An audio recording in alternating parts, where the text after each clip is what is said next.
मेघमाଳରେ शीघ्र आसुथिबा आम्भमानक त्राणकर्ता प्रभु जीशु ख्रीष्टଙ୍କ अति पवित्र और बहुमूल्य नाम आपण मानकु आ गोटे नूतन प्रसंग नूतन शिक्षा रे पुनर्बार समस्त को मो स्वागत करे। प्रिय भाई भणी माने आज मध्य परमेश्वर ताहांको वाक्य जरिया रे से आम्भमानकु कथा हेबा पई चाहंती, ताहांको वाक्य द्वारा से आमानकु उत्साहित करिबा पई चाहंती। आज आउ गोटे नूतन प्रसंग प्रभुଙ୍କ वाक्यरु आपण मानक निकट रे मो रखिबा पई चाहे। सेही प्रसंगर शीर्षक हला प्रभु यीशु ख्रीष्ट एही पृथ्वी को काहेकि आसीथिले बा प्रभु यीशु ख्रीष्ट एही पृथ्वी पृष्ठ रे ताहांको जन्म नेबार उद्देश्य कोन थिला। एही प्रसंगर द्वितीय भाग रे मु आपण मानकु स्वागत करूछि। आसंतु आमे एही प्रसंग रे आउ पांचटी विषय को आमे ध्यान करिबा। मु पुनर्बार आपण मानक निकट रे आउ पांचटी विषय रखिबा पई चाहे, जहा द्वारा जे प्रभु यीशु ख्रीष्ट ए पृथ्वी को काहेकि आसीथिले ताहा आमे भलो भाबरे जानि परिबा। प्रिय भाई भणी माने एही पृथ्वी पृष्ठ रे अनेक राजा माने आसिले, ज्ञानी पंडित लोक माने आसिले, शिक्षित लोक माने आसिले, धन सम्मान एक मर्यादा थिबा व्यक्ति माने आसिले, मात्र सेमानकर उद्देश्य ठारू प्रभु यीशु ख्रीष्टଙ୍କର एही पृथ्वी पृष्ठ रे ताहांको प्रथम आगमनर उद्देश्य संपूर्ण भिन्न थिला। आ सेही उद्देश्य आ प्रभु यीशु ख्रीष्ट एही पृथ्वी को आसीबार तांकर लक्ष्य को बाइबल आम्भ मानकु स्पष्ट भाबरे प्रमाण दिए। प्रभु यीशु ख्रीष्ट से निजे अनेक कथा कहिचंती जे मो पृथ्वी पृष्ठ रे काहेकि आसी अछि। आसंतु प्रिय भाई भणी माने वाक्यरु मु पुणी थरे आपण मानक निकट रे पांचटी कथा कहिबा पई चाहे।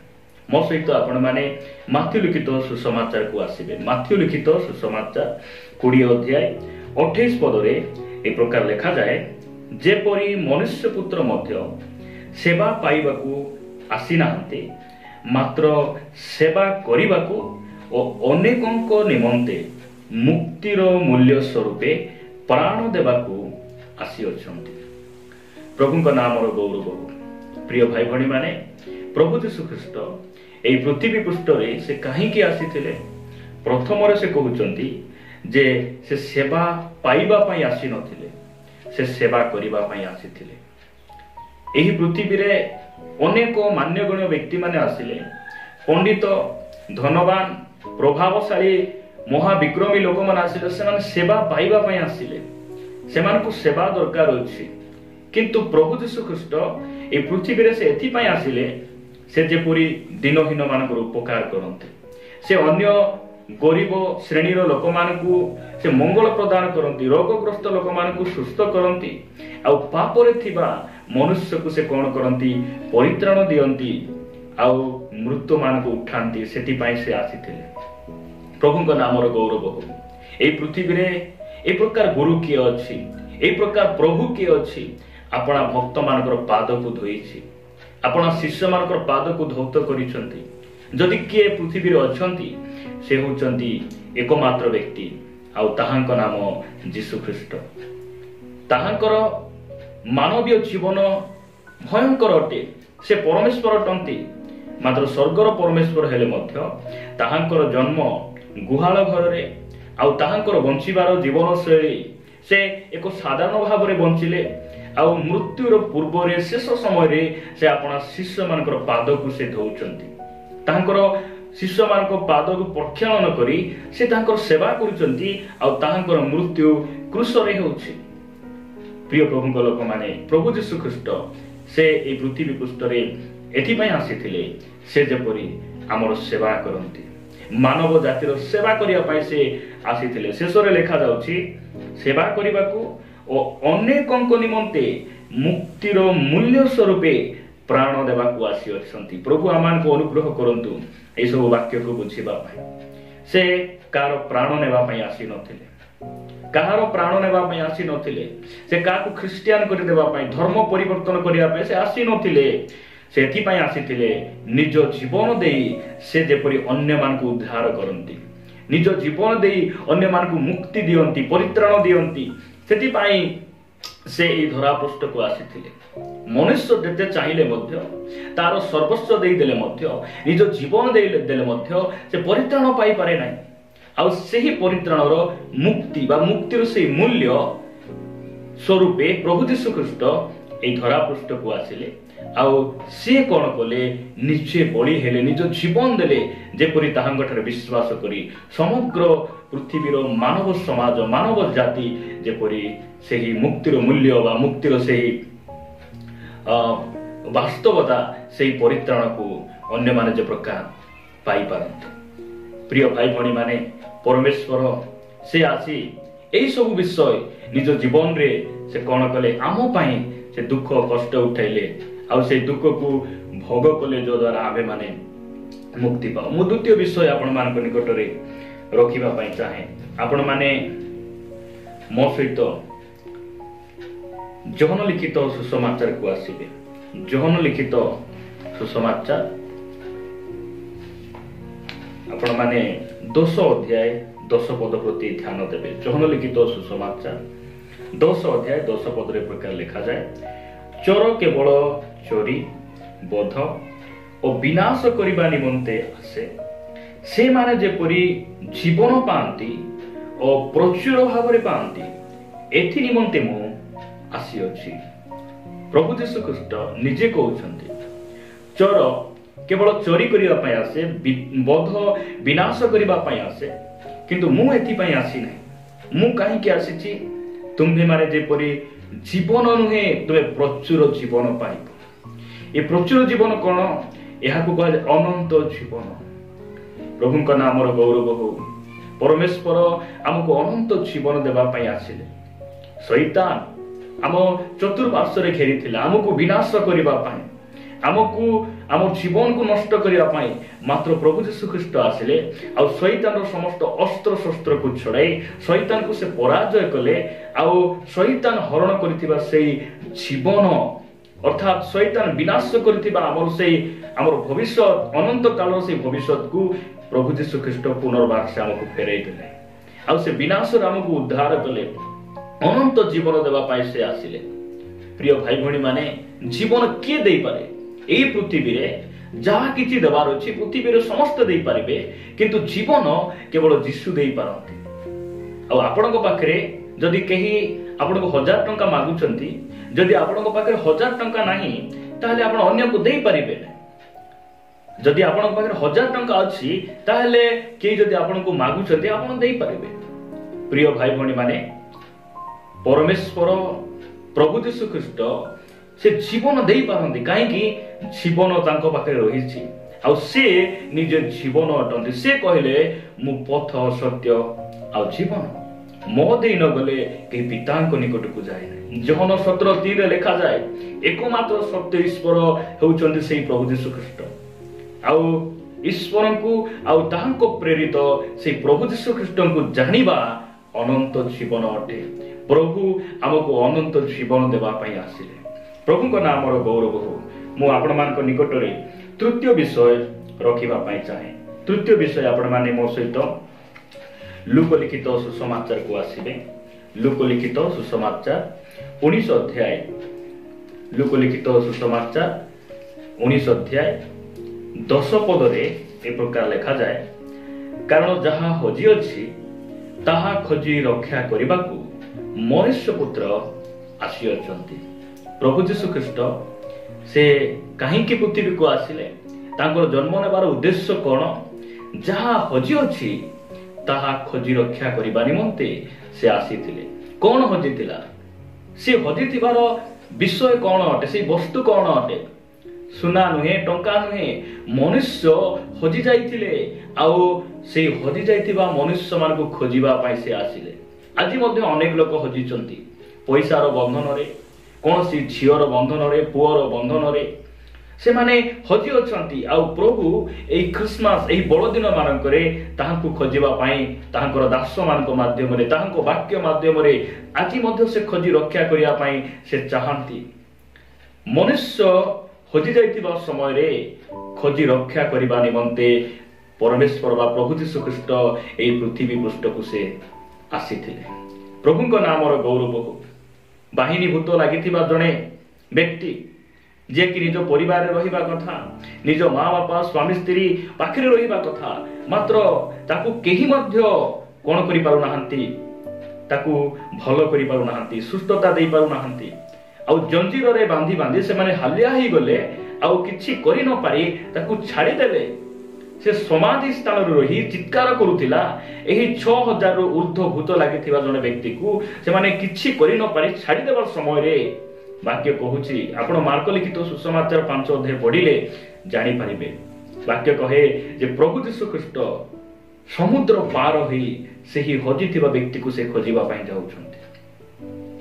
ସେହି ସମାଧିରେ ଚିତ୍କାର କରୁଥିବା ଶବ୍ଦ ସେ ଗାଁ ଲୋକମାନେ, ସେ ଗରାସୀ ଅଞ୍ଚଳ ଲୋକମାନେ ଶୁଣି ପାରୁନାହାନ୍ତି, ମାତ୍ର ସମୁଦ୍ର ସେ ପାରିରେ ଥିବା ପରମେଶ୍ୱର ସେହି ବ୍ୟକ୍ତିର ସେ ସ୍ୱରକୁ ଶୁଣୁଛନ୍ତି, ସେ କ୍ରନ୍ଦନକୁ ଶୁଣୁଛନ୍ତି। ଆଉ ଖୋଜି ଖୋଜି ଯାଇ ସେଇ ବାହିନୀ ଭୂତଗ୍ରସ୍ତ ସେଇ ବ୍ୟକ୍ତିକୁ ସେ କଣ କରୁଛନ୍ତି, ଉଦ୍ଧାର କରୁଛନ୍ତି। ଆଉ ସେ କହୁଛନ୍ତି, ତୁମେ ନିଜ ପରିବାରକୁ ଯାଅ, ନିଜ ଘରକୁ ଯାଅ, ତୁମେ ନିଜର ଭାଇ ବନ୍ଧୁ ନିକଟକୁ ଯାଅ। ପ୍ରିୟ ଭାଇ ଭଉଣୀ ମାନେ, ଆମର ପାପର କ୍ରନ୍ଧନ, ପାପରେ ପଡିଥିବା ସେଇ ଅବସ୍ଥା, ଦରିଦ୍ର ଦିନାବସ୍ଥାକୁ ଆମକୁ ଏହି ଜଗତର କୌଣସି ଲୋକମାନେ ଆମକୁ ଦେଖିଲେ ନାହିଁ, ଜାଣିଲେ ନାହିଁ, ମାତ୍ର ସ୍ୱର୍ଗର ପରମେଶ୍ୱର ଆମକୁ ଦେଖୁଥିଲେ। ଆଉ ଆମକୁ ଖୋଜି ରକ୍ଷା କରିବା ନିମନ୍ତେ ତାହାଙ୍କର ଏକମାତ୍ର ପୁତ୍ର ପ୍ରଭୁ ଯୀଶୁ ଖ୍ରୀଷ୍ଟଙ୍କୁ ଏହି ପୃଥିବୀ ପୃଷ୍ଠରେ ପଠେଇଲେ। ତାହାଙ୍କ ନାମର ଗୌରବ ହଉ। ମୁଁ ଆପଣମାନଙ୍କ ନିକଟରେ ଚତୁର୍ଥ ବିଷୟ ରଖିବା ପାଇଁ ଚାହେଁ। ଚତୁର୍ଥ ବିଷୟ ଆମେ ଦେଖିବା। ଆପଣମାନେ ମୋ ସହିତ ମାଥ୍ୟୁ ଲିଖିତ ସୁସମାଚାର 1 ଅଧ୍ୟାୟ 23 ପଦରେ ଏହି ସ୍ଥାନରେ ପ୍ରକାର ଲେଖାଯାଏ। ମାଥ୍ୟୁ ଲିଖିତ ସୁସମାଚାର 1 ଅଧ୍ୟାୟ 23 ପଦରେ ଲେଖାଯାଏ, ଦେଖ, ଜଣେ କନ୍ୟା ଗର୍ଭବତୀ ହୋଇ ପୁତ୍ର ପ୍ରସବ କରିବେ, ଆଉ ଲୋକେ ତାହାଙ୍କ ନାମ ଇମାନୁଏଲ ଦେବେ। ଏହି ନାମର ଅର୍ଥ ଆମ୍ଭମାନଙ୍କ ସହିତ ଈଶ୍ୱର।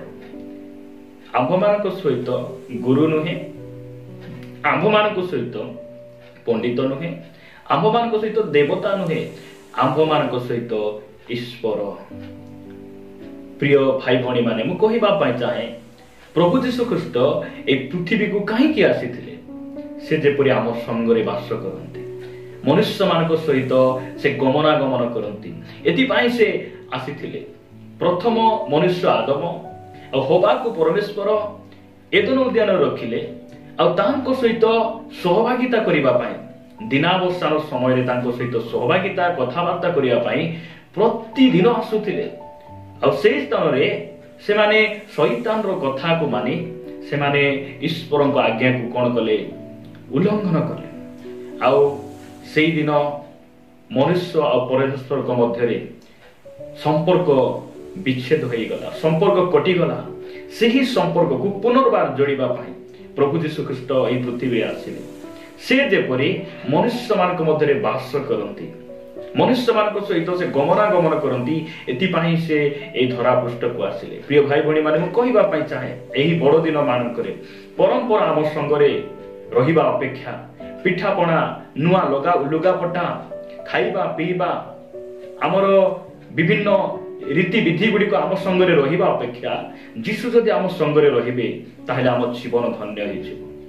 ଯୋସେଫକୁ ତାଙ୍କ ନିଜ ଭାଇମାନେ ବିକ୍ରି କରିଦେଲେ, ତାଙ୍କୁ ମାରି ଗାତରେ ପକାଇ ତାଙ୍କୁ ମିଶ୍ର ଦେଶରେ ବିକ୍ରି କରିଦେଲେ, କିନ୍ତୁ ବାକ୍ୟ କହେ ପରମେଶ୍ୱର ତାଙ୍କ ସଙ୍ଗରେ ଥିଲେ, ଆଉ ସେ ଭାଗ୍ୟବାନ ହେଲେ।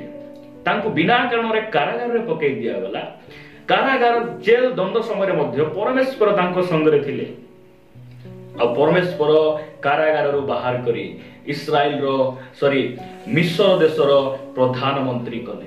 ପ୍ରିୟ ଭାଇ ଭଉଣୀ ମାନେ, ଆମ ସଙ୍ଗରେ ଏହି ଦିନ ମାନଙ୍କରେ ପରମ୍ପରା, ଏଣ୍ଟରଟେନମେଣ୍ଟ, କୌଣସି ଜାଗତିକ ବିଷୟ ଆମ ସଙ୍ଗରେ ନ ରହି ଯଦି ଯୀଶୁ ଆମ ସଙ୍ଗରେ ରହିବେ, ପରମେଶ୍ୱରଙ୍କୁ ଯଦି ଆମ ସଙ୍ଗ ରହିବା ପାଇଁ ଦେବା, ଆମେ ଭାଗ୍ୟବାନ ହେବା, ଆମେ ଆଶୀର୍ବାଦ ପ୍ରାପ୍ତ ହେବା। ପ୍ରିୟ ଭାଇ ଭଉଣୀ ମାନେ, ପଞ୍ଚମ ବିଷୟ ମୁଁ ଆପଣମାନଙ୍କ ନିକଟରେ ରଖିବା ପାଇଁ ଚାହେଁ। ପଞ୍ଚମ ବିଷୟ ଆପଣମାନେ ପ୍ରଥମ ତିମୋଥୀ 1 ଅଧ୍ୟାୟ 15 ପଦ ପ୍ରତି ଆପଣମାନେ ଧ୍ୟାନ ଦେବେ। ଲେଖାଯାଏ, ପାପୀ ମାନଙ୍କୁ ପରିତ୍ରାଣ କରିବା ନିମନ୍ତେ ଖ୍ରୀଷ୍ଟ ଯୀଶୁ ଯେ ଜଗତରେ ଅବତୀର୍ଣ୍ଣ ହେଲେ, ଏହି ବାକ୍ୟ ବିଶ୍ୱାସ ଓ ସର୍ବତ ଭାବେ ଗ୍ରହଣଯୋଗ୍ୟ ସେହି ପାପୀମାନଙ୍କ ମଧ୍ୟରେ ମୁଁ ପ୍ରଧାନ।